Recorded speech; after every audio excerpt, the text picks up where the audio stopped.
Land, lockers, parades, Fast and Furious, and more on episode 297 of the Unofficial Universal Orlando podcast.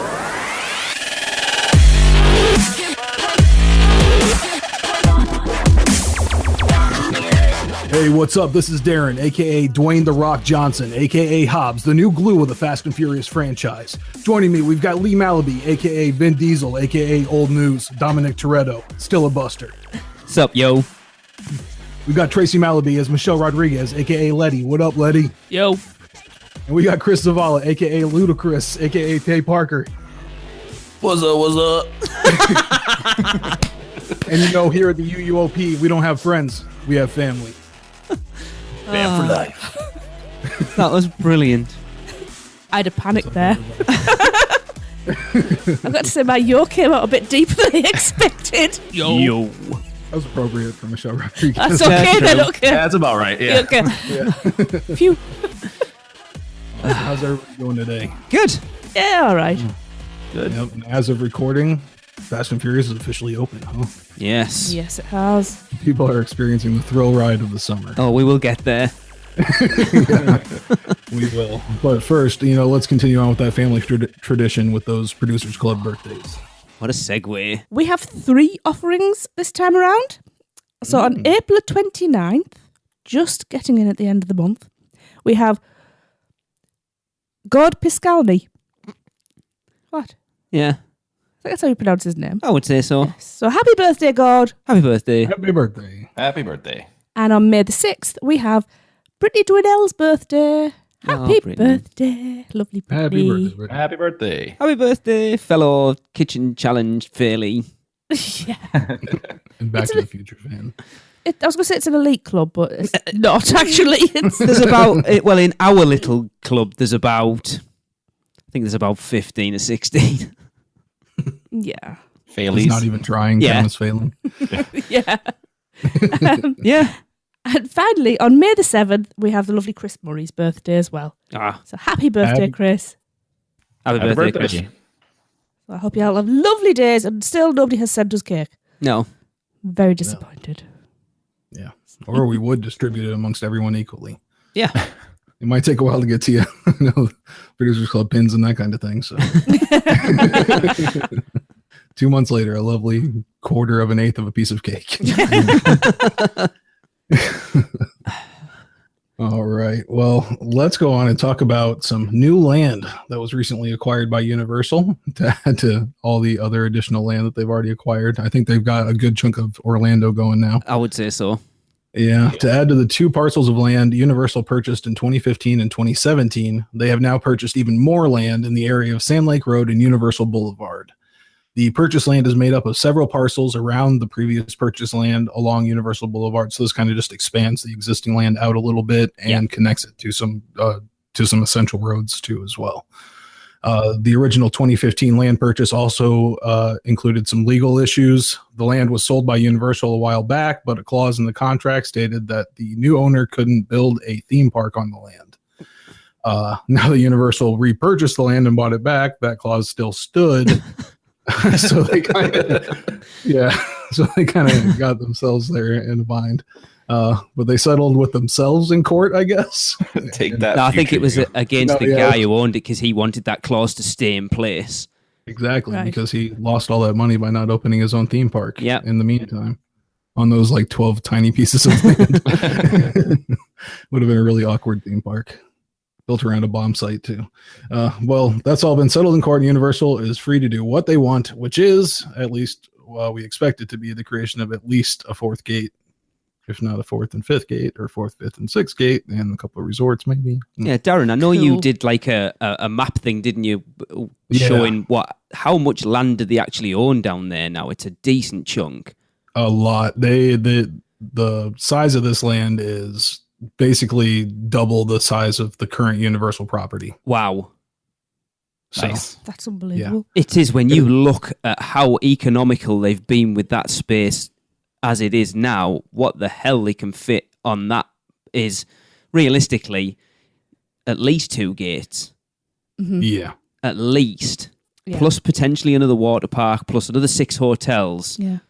Mm-hmm. I mean- And you don't have the same problem with, the high school being right next Mhm. door and That's a good point. residences around there, because this area was cleared out because, as I said previously, this was a bomb testing site Wow. for Lockheed Martin back in the day. Yeah. So it's finally been ruled inert, and it's not radioactive. It's totally safe. So come on out to Universal. Gonna be great. It's The new disaster ride. Universal's post-apocalyptic world. Hey, it's saving all the blacklight effects. Yeah, right. Yeah. All the Oh, flowers keep dying.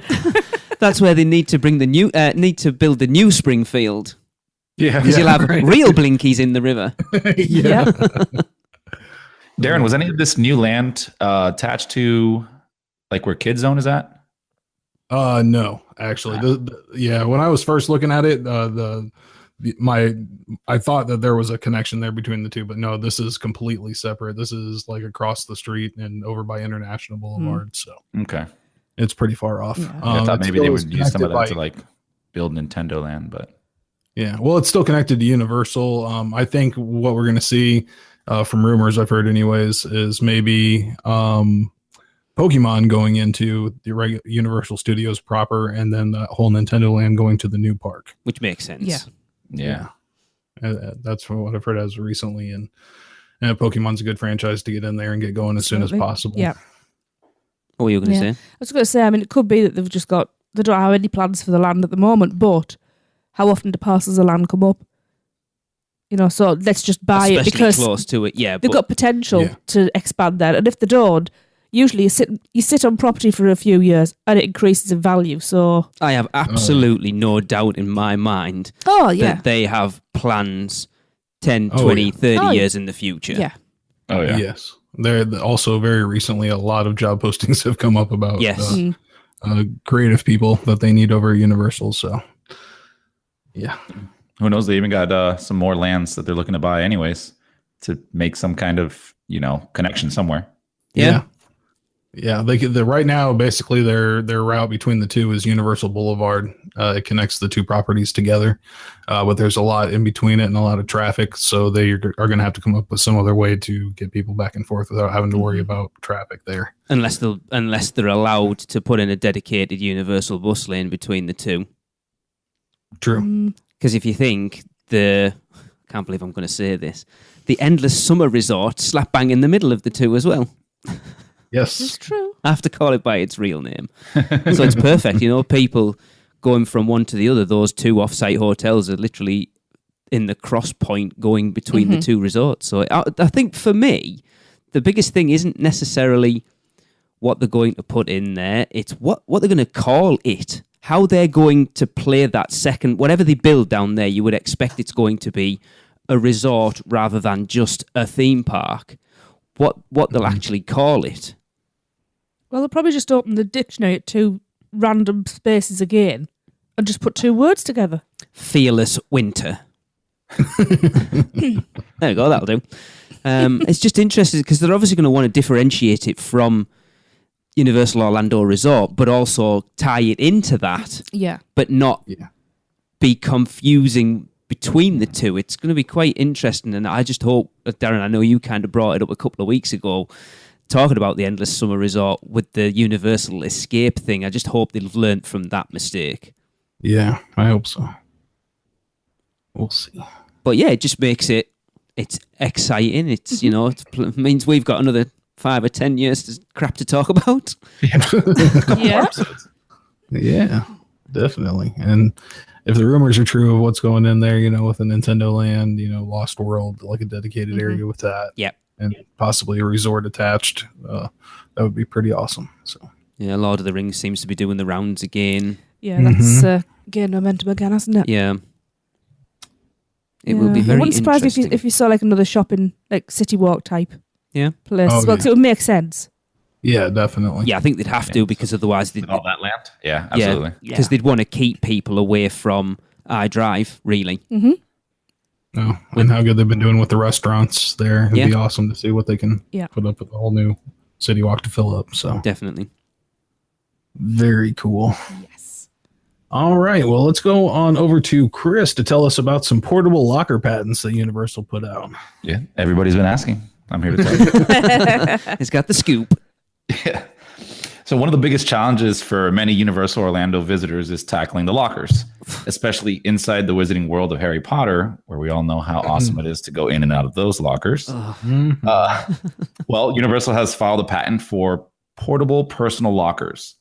The patent is titled Loose Item Management System and Methods for Amusement Park Rides. Can I just ask, remember? is that not just like a handbag? Well, it does sound like it. Our pockets. Yeah, a backpack? Yes. Well, often guests like to take their mobile phones or cameras with them at all times, whether it to be to check the ride information or to use while waiting in line.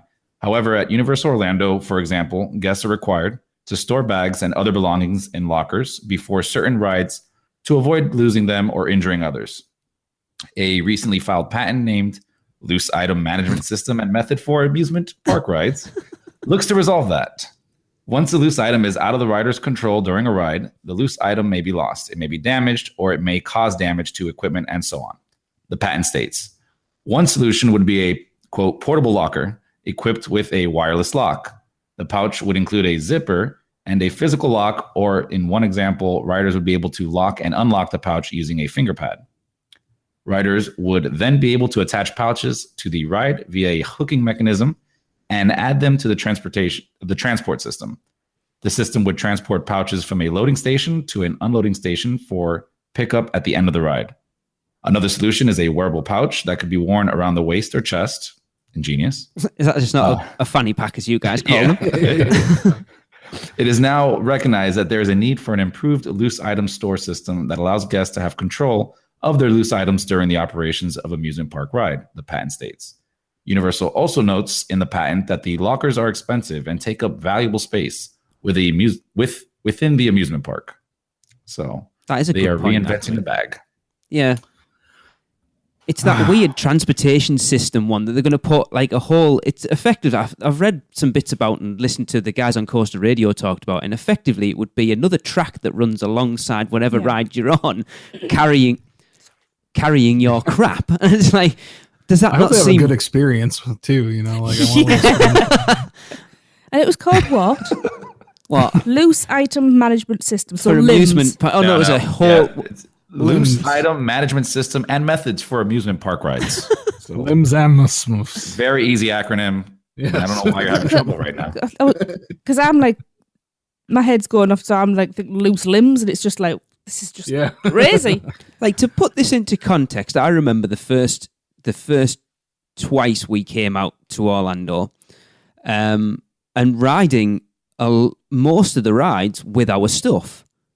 They used to have those little mesh, like netting bags inside the ride vehicles for Men in Black, and you could take your bag on with you. Now you can't take anything on them. Yeah. We've ET rode. had the same.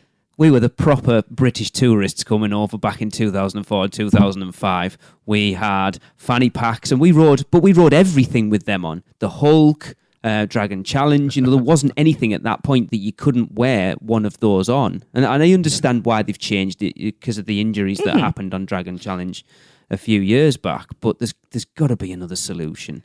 Because even when you were reading that out, Chris, the thing that popped up to me was the fingerprint thing. And the ones on the lockers in the parks don't even work that well. Yeah, those aren't good at all. Yeah, you don't want a portable version of that. I don't think that's going to be a good one. I was just saying though, it'd be cool to theme them. You could have the Gringotts Bank themed bag, like a bank bag style one. You could have the Nike carrying case from Back to the Future too. Yeah, I think that would be a pretty cool one. You know, have different styles in the park. Yeah, they do need something desperately because, as I said there, the getting the lockers out of Gringotts or using the lockers in Gringotts and Forbidden Journey is a nightmare. It really is. Even when it's not busy. When it's busy, you're just taking your life into your own hands. Yeah, it is nice knowing at Disney you can get on every ride with your bag. Yeah, I find it kind of weird that Universal's extra, picky about this because Darren just said, Disney, you can do that. I know we went to SeaWorld recently, and we did all the stuff there. And they don't really have any metal detectors, so they're not as strict over there. No, I think from what I can remember, SeaWorld's more like the theme parks over here. There's like a cubby across the way so you can get in, put your bag in there, ride, and then pick it up on your way out. Yeah. Yeah. And some of the rides at Busch Gardens, they even have like a little like rudimentary system where like if they've got 2 cars on the track, then you've got 2 cubby systems basically. And then you just like there's a covering base that they pull down and lock on the other one that's not in use currently. So basically it locks all your belongings. So the next people to get off the ride don't have access to them. They have access to their stuff, and it just goes back and forth. You can do it with up to 3 at a time, probably even more. You know, it's a little bit more rudimentary, but it seems more practical than doing all of this. Absolutely. Another ride track along with the ride. Yeah. What's like in Alton Towers? What areas now? Galactica. Yeah. Yeah. They've basically it's cubby holes, but it's got like chain link fence. They put it in the turn Slides. because the slide. Same thing. Yeah, it slides along, so it locks it in place, and because it's only 2 cars on the track, so it's 2-sided cubby holes. You load, put your stuff in the bags. It gets slid along because you're going to be the next one getting off. Oh yeah, yeah. So when you get off, it's already there waiting for you, but nobody can get to it because it's shut off. Because the way it all works. And I think that's a better idea than. But well, can you imagine if something happens? Say it's a cable system. What happens if that cable breaks? What happens if that cable gets snagged up? Your cell phone has a terrible ride. Yeah. You know, these things aren't infallible. They need something simpler. Sometimes simple is the best. Because at the end of the day, whether you like it or not, people like to have the phones with them most of the time. Yeah. And if you're in, let's take the worst one for example, Rip Ride Rocket. All right, the idea is you're supposed to talk to the people around you, but not everyone. You can only do that for so long. And on a busy day, that ride could have like a 60 minute, 90 minute wait, and you just want to be able to pull your phone out of your pocket, and you can't because there's nothing else in that queue to amuse you. You're literally like, ugh. Yeah. You know, I'm not saying, like I said, I understand why they've done it, but they need to come up with a better solution for it. I mean, if we just look at the, what is not Escape from Gringotts, the other Harry Potter? Forbidden Journey. Forbidden Journey, yes. I always forget that one's name. That one has little pockets, or little like container right under your seat. Yeah, I didn't know that. Why for not the just do longest that? time. Yeah. I know. Once I had my phone on me, I'm like, oh, what do I do with this? Like, oh, here, just put it right here. Mm-hmm. Put it in there, roll the ride, grab it. That's actually a really good idea. I wonder if they could build that into rides that basically have like a little compartment under the seat you sit. So when they build the ride vehicle for it, so before you sit down, you just lift it up, stick your stuff in, put it down, sit on it, away you go. Because you sat on it, it's not going anywhere. Exactly. This just seems to be, they're trying to be innovative for being innovative's sake. Well, you can be, like I said there, because you could even potentially have a magnetic lock on it that once they switch the ride on and it goes, that magnetic lock kicks into place. That's way cheaper and for me a much better solution, but it's got to be built.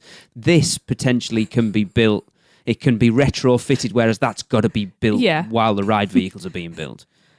But your idea of like having a lifting seat that you sit on, that'll be one of the few times that being a heavier person would actually work in your favour. Because your stuff's definitely not going anywhere. I think they just throw a million different ideas out all the time with patents, don't them? 90% of them don't come to fruition. The thing is, though, if you've got an idea that nobody's put out there, you put a patent on it because that protects you and your idea. It might be a case that they're all just sitting there laughing, going, "Look at everybody going mad over this." Either loving or hating it, we're not even going to use it. Well, again, to put it into context, you look at the patents we talked for water rides way back that we expected to be in Volcano Bay, the multi-directional wave pool, the glowing sand, the slides that would have potential that they could change direction halfway through. We expected them in Volcano Bay, nothing. But again, it's ideas. They don't. If you have an idea and you don't want somebody else to be able to use it, patent it. Yep. And if they want to use it, it's going to cost them. So anyway, indeed. All right. Well, let's move on to some little things with Seth. Hi everyone, Seth Kaburski back with another look at all the little things that are new around the Universal Orlando Resort. Obviously, the not so little thing is that Fast and the Furious Supercharged is finally in technical rehearsals or soft openings at Universal Studios Florida. I've gotten a chance to ride it a few times over a couple different days. Here are a couple hints. The single rider line was open today, and that cut the wait from a posted 45-minute standby to just over 20 minutes. However, it skips all of the pre-shows and queue and takes you straight to the loading dock. You do get to see a special display case of keys, including references to the Harry Potter series and Back to the Future, but you'll want to take at least one lap through the regular queue. And when you do finally get to that loading dock, if you've waited standby, stick to the left when the line splits after the second pre-show. That will get you in the first party bus, which I think has a better view of the finale tunnel. Elsewhere inside Universal Studios Florida, work is definitely continuing on the new Lagoon show, which does not yet have a premiere date. They've lowered the level of the water in the lagoon some, installed large platforms throughout the lagoon, and serious work is being done on the former Central Park area across from Kids Zone. And if you're a big fan of the Terminator 2 3D attraction with a little extra cash, the Williams of Hollywood prop shop now has a gun for $3,000. Be aware that this was one of the guns that was held by the animatronic T-70s, not at Universal Studios Florida, but actually in Universal Studios Hollywood. So it'll have a different design than the one you remember from here in Orlando. A few small updates over in Islands of Adventure. The merchandise cart near the Frog Choir stage in the Wizarding World of Harry Potter Hogsmeade has been removed, and there are some construction walls up around where it was. Not sure if this cart is going to be removed entirely or if it's going to return. And at the Islands Trader Shop at the front of the park, the Skull Island Reign of Kong merchandise display has been turned over to Jurassic World 2 Fallen Kingdom. Finally, over to Universal's hotels. At the Hard Rock Hotel, they'll be holding another Velvet Sessions private concert, this time with Scott Stapp on April 26th. Tickets are available online for that. And when you're dining at the Lowe's hotels, keep an eye out for Flavor by Lowe's menu items, newly added using ingredients from local farms. That's all for this time. This is Seth Kuberski from Orlando Weekly, Attractions Magazine, Touring Plans, and the Unofficial Guides, keeping an eye out for all the little things around Universal Orlando Resort. That's cool that you can use local produce or produce, depending on where you're from. There's not a lot going on, really. No. Who the hell's Scott Stapp, by the way? What? From Creed, the lead singer. Dude. All right. Yeah. I didn't know that's what he was called. There you go. There you go. That's quite a cool one, actually, then. The more you know. Yeah. Exactly. There's you got a 50-50 chance that he's like completely drunk and insane during a very small session in a very small room. Have you guys ever done that before? No, actually. When we stayed last time, when we came out for Horror Nights, I think Soul Asylum were playing the night that we stayed there. So we caught a little bit of it coming in from Horror Nights. I would have liked to have seen that. It's like the thing is, Soul Asylum. You can watch it because it's not really sort of. No, you could loiter just outside the perimeter. Yeah, it's not. You kind of like there's barriers, like a rope barrier keeping you out of where the thing's going on. But you could quite happily stand in the lobby and watch them. There was also seated areas that were outside in the lobby, not in the VIP lounge. But it was 1 o'clock in the morning and I was knackered, so. And it was very, very, very, very loud. Yes. It was. Right. Okay, well let's go ahead and go on to a SPEW we got here. And it's a short one here, and this is from Claire Ure. I would have said Ewer myself. Ewer, yeah. Claire Ure. Absolutely loved meeting Beetlejuice, Warner Russell, and also Bill and Ted, Paul and Jason, last year at Halloween Horror Nights. Love trying to get pictures with the cast members, such a highlight of the holidays. All the team members deserve praise, as without them, the experience wouldn't be the same. From a UK fan. She is a fan by the sounds of it. She didn't name and I know Paul and Jason and and Warner. What's with the voice? Because that's how you have to talk when you're British. Oh, okay. But you should have told me a long time ago then. But I like that SPEW. That she was like, yes, I want to call out this person and this person and this person, but all the team members deserve. Yeah. Absolutely right. But those ones in particular, spend a lot of time taking pictures with fans all the Yeah. time, on top of doing their performance. And, if you've seen them in the parks not doing those performances but other stuff, they're always, really, really cool and friendly, with everybody. So Absolutely. never heard a bad thing about any of them. Nope. Excellent. So very, very cool. Chris, you want to tell everybody how to send us their SPEW? Yeah. So if you'd like to let us know about a team member who went out of their way to make your trip at Universal Orlando even better, send us an email to podcast@uupodcast.com and titled it SPEW, which is the Society for the Promotion of Employee Well-Dones. And don't forget to let the guest services know as well. Cool. Yes, Definitely. we've got another couple in this week, so Excellent. yes. That's what Very, I like to very hear. cool. All right. Well, let's hear from Mouse and Muggle really quick. Summer is coming, which for me here on Rhode Island means the snow is melting, school is almost out, and it's time for me to beg my mom to take me to Volcano Bay at Universal Orlando Resort. 25 acres of water slides, wave pools, and lazy rivers. This is going to be so fun. I wonder if I can get my mom to do the Ko-Okiri body plunge with me. Probably not. She says those things give her giant wedgies, but don't tell her I told you that. So parents, take a word of advice from me.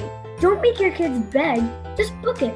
Even better, let Mouse and Muggle Travel Company do all the work for you. Their services are free, so just go to mouseandmuggle.com and fill out the no obligation quote request. I promise my mom and Michelle will take great care of you. I know because all of my vacations have been truly, simply magical. Oh, I hear my mom. Wish me luck. Mom!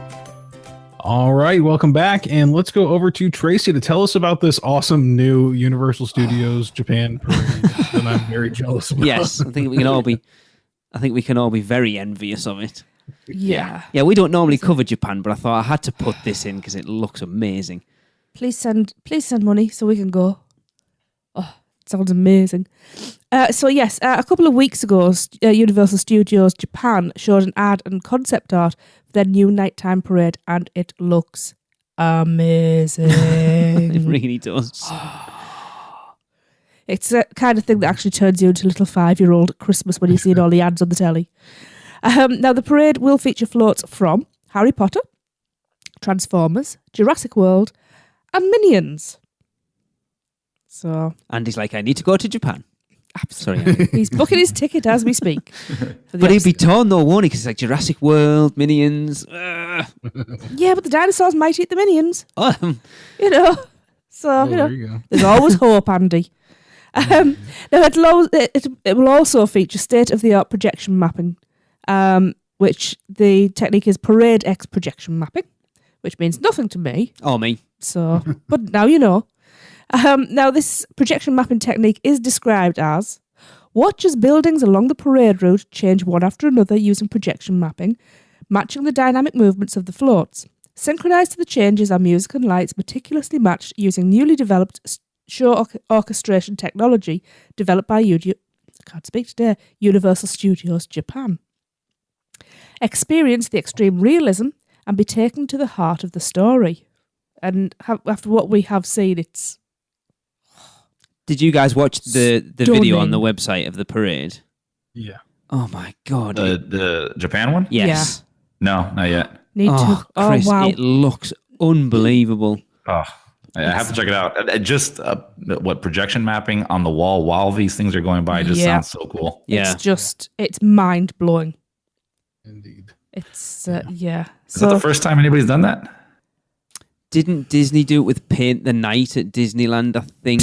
No, surely not. Yeah, I think so. I think Paint the Night at Disneyland was one of the first ones to do it down Main Street. I've never seen it. I've never Okay. seen a video, so it doesn't exist. Yep. You heard it here, guys. Yeah. Yes. You know that. And right now, Universal is looking for somebody with expertise in projection mapping and a Yes. couple of other technical things. So maybe we'll see something like this come over here. Well, that was the next question. When will we see this parade in Orlando? And they need to. The interesting thing is where they'd put it, because it needs to be quite... Like, I think it would work down Hollywood, but they haven't really got, like, a main street like Japan has. Mm-hmm. That's your only issue. You could do it in New York, I suppose. You could do it in Hollywood. Yeah, I think those are your two main ones. Yeah. Yeah. Because you need Yeah. it to be like a corridor with high buildings. Yeah, it wouldn't work in islands at all. No. Yeah. Or put it out on a city walk. They're not going to do that. They Yeah. want people to buy tickets to go in the parks. Charge them Maybe a tickets. new resort that is yet to open. Charge them at the Yes. front of City Walk. That is also a very Yeah. good point, Darren. You're right. We're looking now instead of the future. You're right. That's Yeah, it's this is- probably more likely to be that. Yeah. Yep. It's just Gotta weird. say, a Back to the Future float would be really cool. It's weird how Japan seems to get all the decent stuff. Like you look, they've got the Halloween stuff in the Wizarding World of Harry Potter. They've got arguably the best Hogsmeade, with the Black Lake and stuff. It's weird how everything seems to get the go ahead there first. Maybe J.K. Rowling doesn't know about Japan. Maybe. Is there a wizarding school in Japan?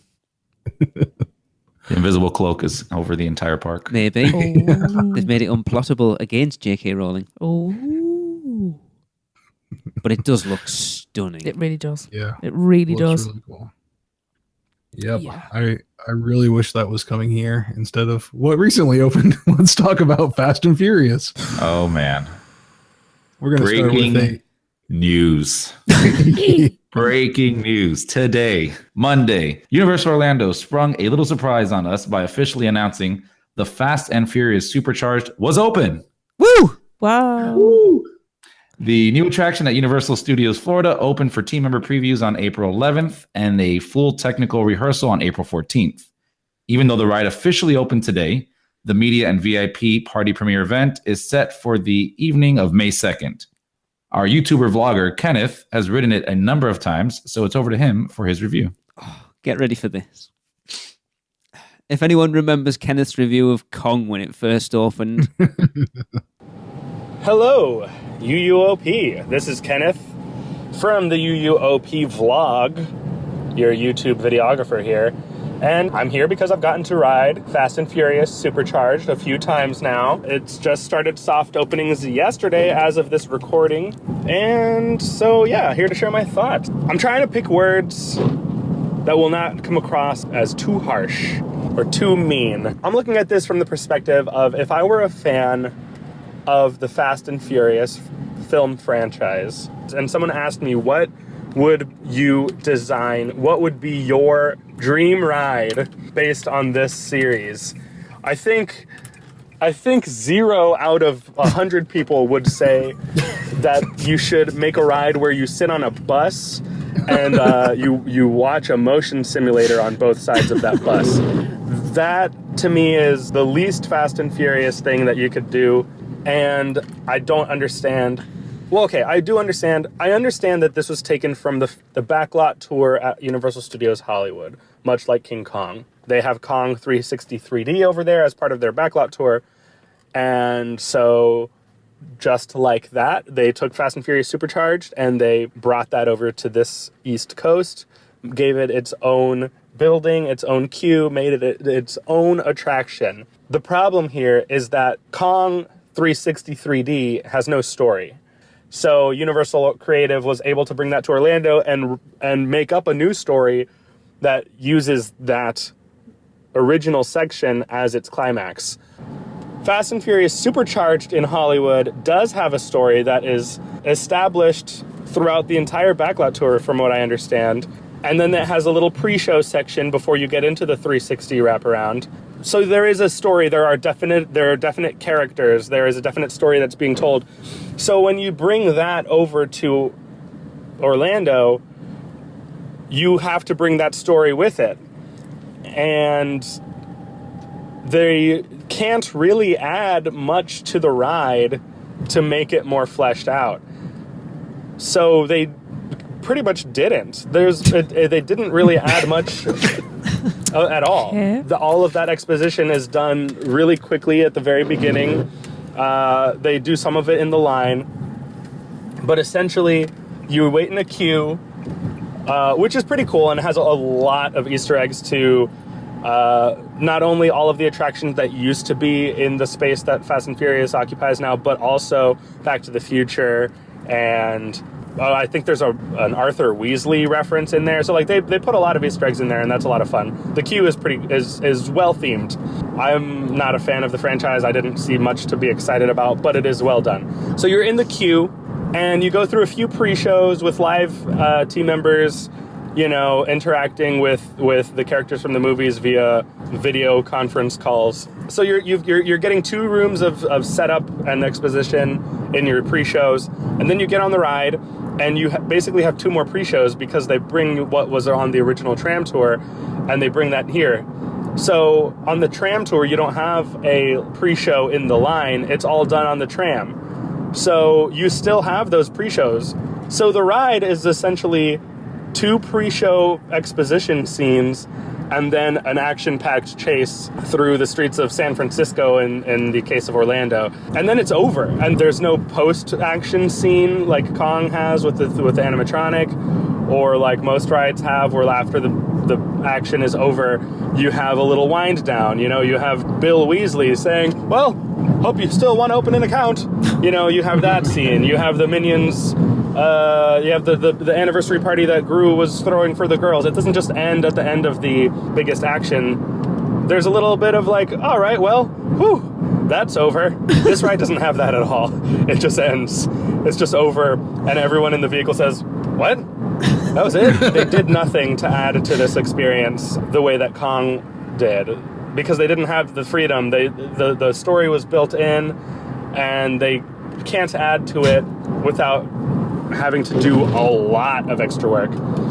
So then there's 2 choices. There's bring that exact experience to Orlando as is, or design a new ride from scratch. Bring Fast and Furious, the biggest moneymaker Universal has in terms of film, and give people an attraction that is worthy of the Fast and Furious name, that actually goes fast, that is legitimately thrilling. The things that all of those movies are, this ride tries to make you feel, and to me falls completely flat. They didn't add enough. I'm very curious to know what a typical park guest that doesn't have a lifetime of experience with Universal's attractions and seeing new ones open and seeing that history and context. I'm curious to know what a typical guest who's coming to the Universal for the first time, what they might think of this ride compared to others. I think that this is not up to the standards that we know Universal Creative can work at after Forbidden Journey, after Gringotts, but we know they can do better, and on this one they've chosen not to, and it's a shame, but hopefully, guest feedback reflects that people want to see something different. And, Super Nintendo and the new Harry Potter roller coaster will give us something new and not just a screen with something new on it. So that's my 2 cents. You can see my vlog on the Unofficial Universal Orlando podcast YouTube channel. I checked out the ride with Shelby Denham.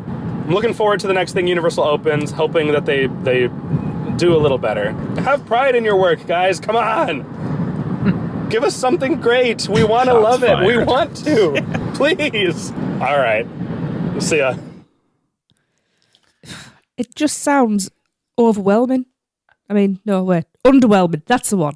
I don't think anyone expected anything less. Oh, man. I was really hoping. I know. Oh, go ahead. We'll prove go on, wrong. John. Oh, I was just going to say, I was really hoping that they would have that exact same Kong animatronic, but just have it be Vin Diesel. Just like we're going to stand at the end there. Just do the exact same thing. Just do the... Just kind of like... There was like the same size as Kong? Yeah, exactly. The exact same size. There was a post, I think it was either today or yesterday, in the annual pass holder group, that someone was complaining that everyone, like, it was basically saying, is anyone being positive about Fast and Furious? Because I'm just sick of seeing negative comments. And everyone was like, no. Yeah. Yeah. Sorry, people are giving. I think they were getting mad at everybody else that said bad things about the ride. Yeah. Saying stop complaining.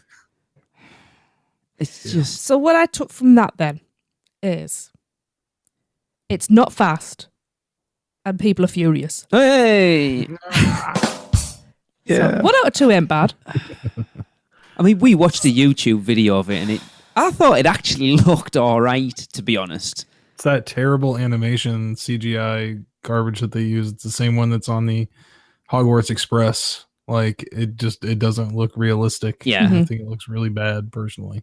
I did like that first, I think it's the second little pre-show bit when you stop and the truck comes up with the Musion Yes, that was good. figures on. I thought that actually looked really, really good. I think that Musion technology is still really, it's one of those they use and they still seem to use it really well. And I do like that they've kept like the live team members in the queue, but I have heard people say that it feels like those team members are in there just because they've got nothing else to fill it with. Yeah. So I see I'm gonna both say, sides. Look, when we've looked at the queue line footage, if those team members weren't there, that's going to get old pretty quick. Yeah. Because there's not that much to look at. And on a slow day, which probably won't be, but on a slow day, yeah. Just kind of sucks because, I mean, based off the feedback we're hearing, I mean, sounds pretty bad. Yeah. But they spent so much time theming it out. Yeah. Like, amazingly. It looks amazing, but then you get to the ride and it's just, I don't know. And that's why I think they had to spend that much time on the theming because there wasn't a lot else to it.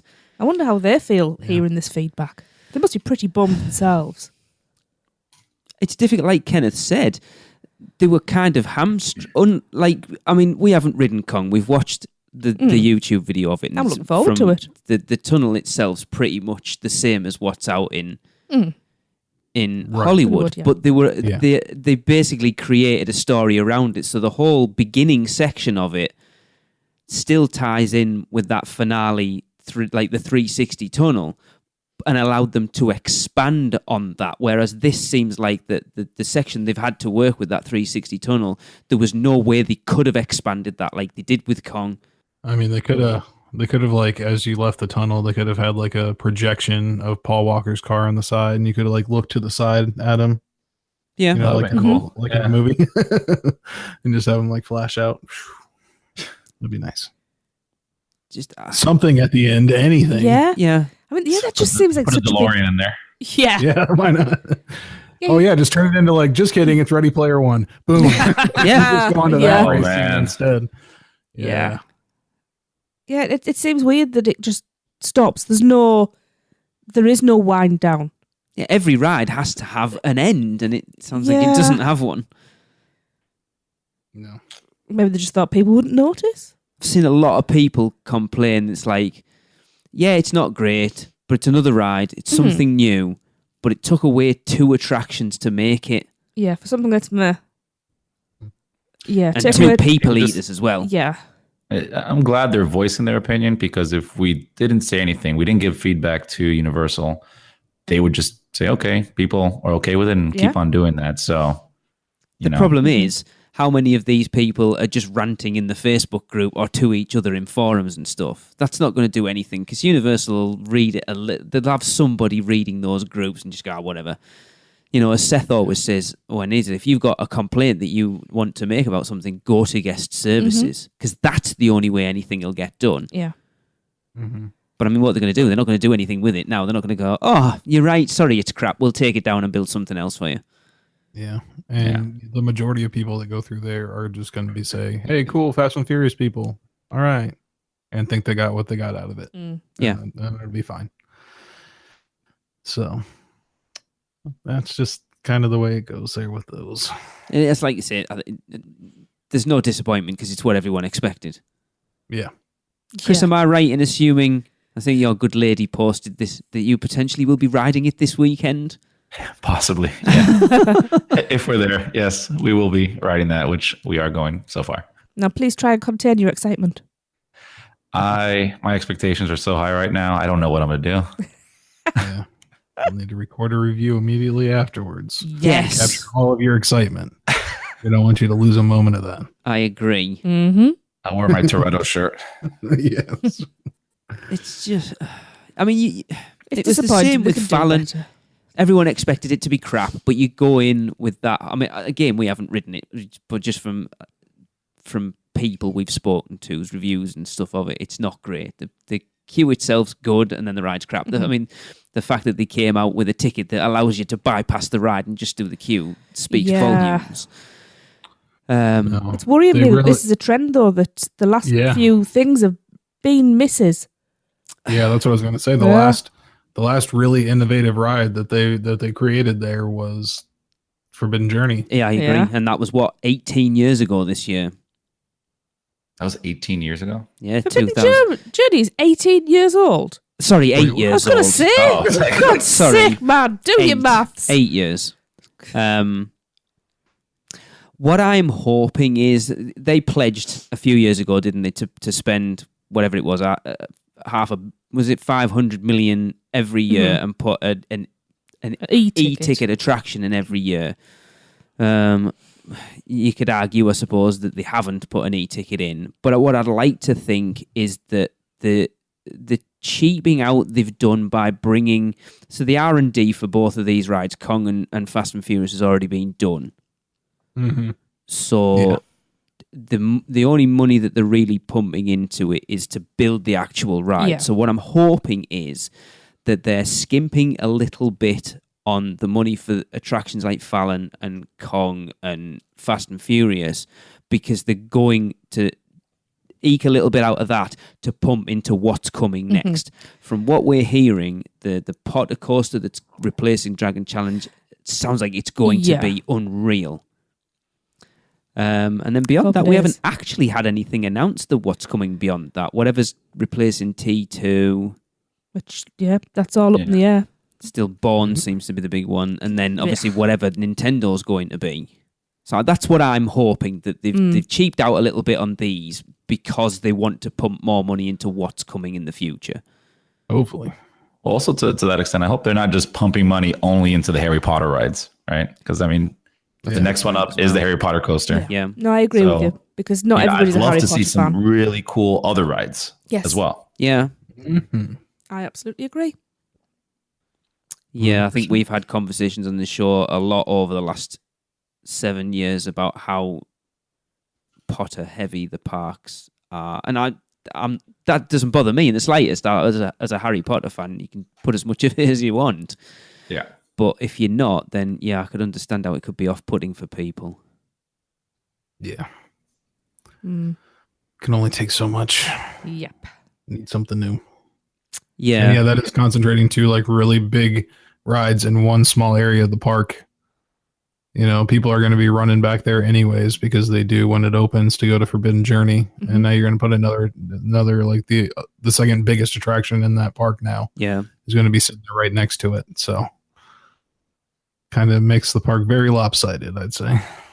Yeah, it's weird. I've thought about this a lot over the last couple of weeks. As a massive fan of Universal Orlando, when I step back and kind of take my Universal fanboy glasses off and look at the bigger picture, I find it hard to defend the moves they've made in the last 5 years.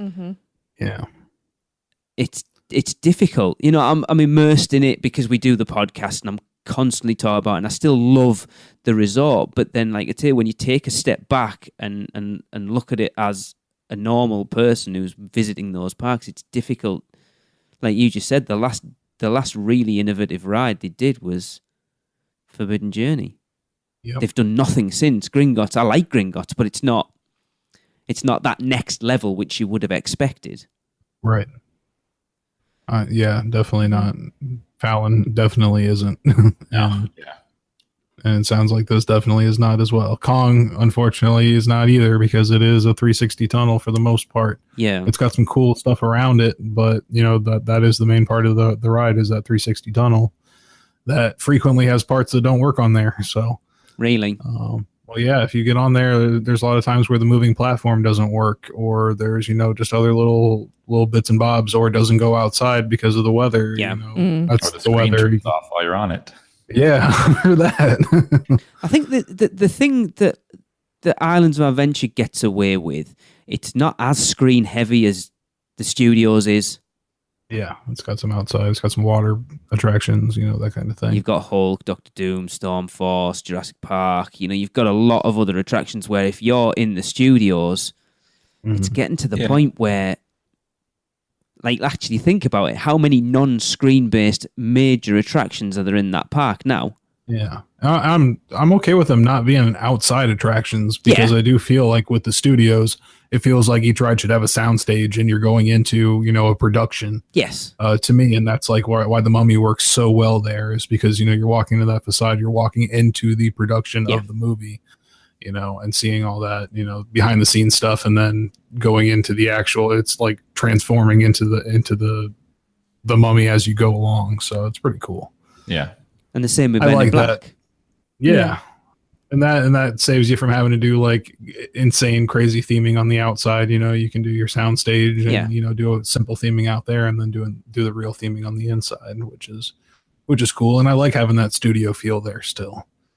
I like to keep that way. Okay, that makes sense. But it's just that most of the rides are screen based. What have you got? Minions, Shrek, Transformers, Simpsons, Fast and Furious. Gringotts to a degree. Yeah, Gringotts.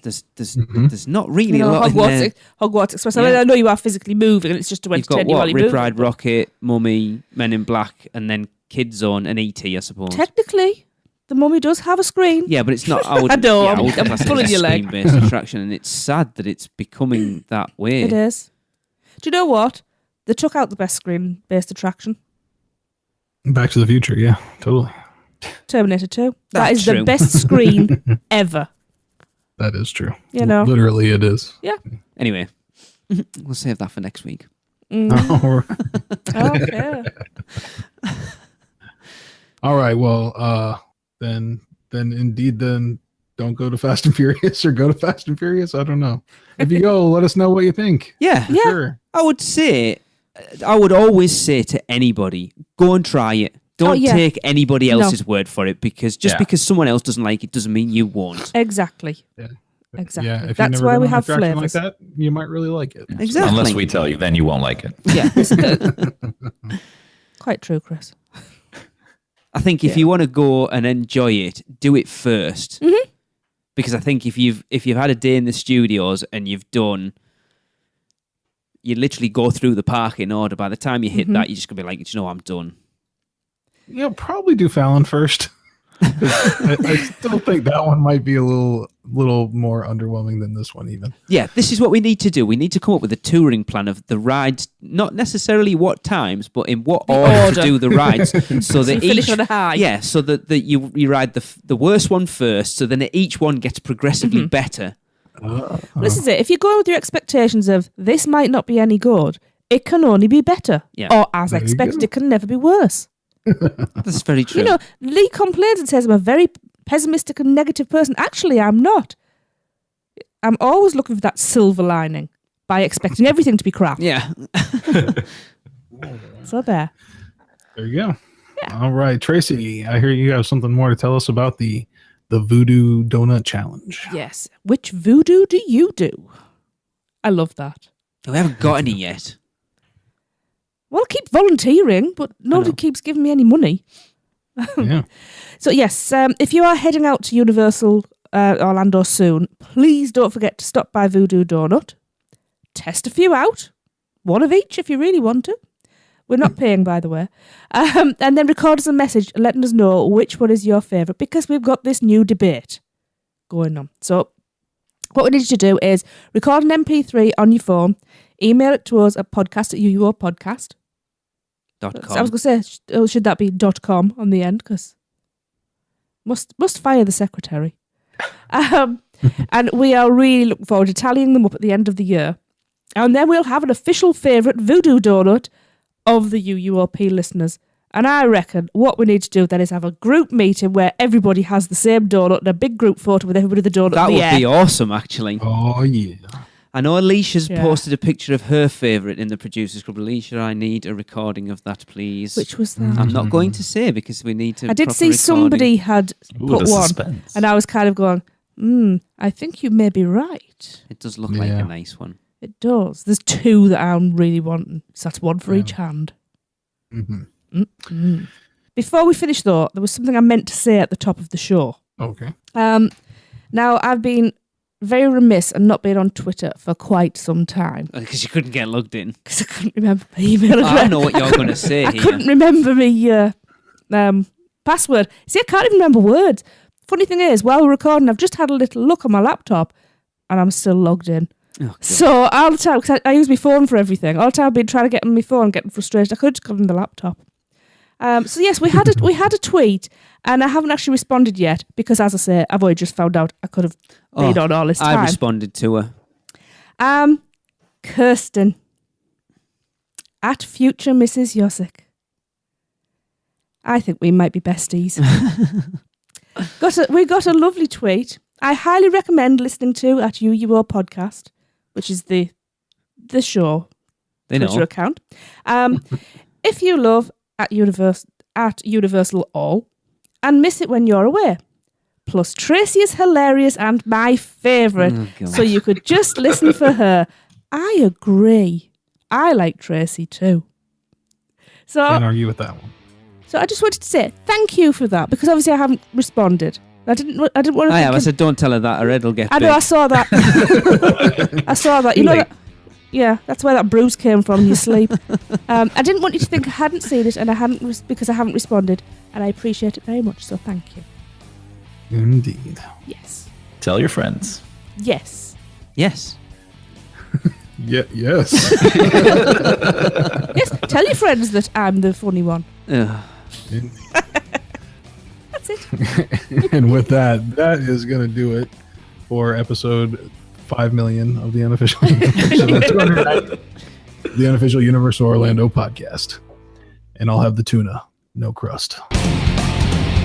Cut, print. That's a wrap for another episode of the Unofficial Universal Orlando podcast. Never miss a show by subscribing on Apple Podcasts and leave us a rating and review while you're there. Not an Apple user? You can listen on Stitcher, Spotify, YouTube, iHeartRadio, or your podcatcher of choice. Email us any questions or comments to podcast@uuopodcast.com. Follow us on Facebook, Twitter, Google+, YouTube, Instagram, and Pinterest. Just search UUO Podcast. Keep up with the latest news, rumors, and updates on our blog at uuopodcast.com. Thanks for listening. See you next week.